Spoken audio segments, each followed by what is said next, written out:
วันที่15ธันวาคม2025ห้องการกระทรวงศึกษาธิการและกีฬาแจ้งถึงการศึกษาของกวงซี University สาธารณรัฐประชาชนจีนประจำทรงเฮียน2026-2027ห้องการกระทรวงศึกษาธิการและกีฬาขอถือเป็นเกียรติแจ้งมายังพนักงานนักศึกษาทราบว่ากวงซี University สาธารณรัฐประชาชนจีนให้ทุนการศึกษาแก่พนักงานและนักศึกษาลาวทั่วไป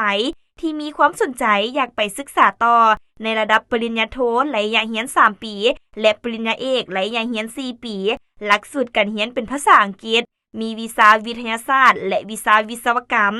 นอกจากนี้แม้นหลักสูตรเรียนเป็นภาษาจีนสำหรับสาขาวีซ่าเรียนให้เข้าเบิ่งได้ที่เว็บไซต์ซึ่งมีรายละเอียดคือเงื่อนไขผู้สมัคร 1. ต้องเป็นคนลาวถือสัญชาติลาวสุขภาพทั้งกายและจิตใจแข็งแรงดี 2. อายุบ่เกิน35ปีสำหรับปริญญาโทและ40ปีสำหรับปริญญาเอก 3. สำเนาใบประกาศนียบัตรและคะแนนจบระดับสูงสุด 4. ผู้สมัครหลักสูตรภาษาจีนต้องมีระดับภาษาจีน HSKC หลักสูตรภาษาอังกฤษต้องมี IELTS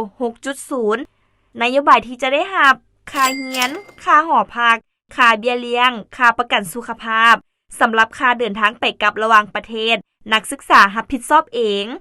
วิธีสมัครเงื่อนไขละเอียดของผู้สมัครเสนอให้เข้าเบิ่งเพิ่มเติมตามเว็บไซต์ข้างเทิงนี้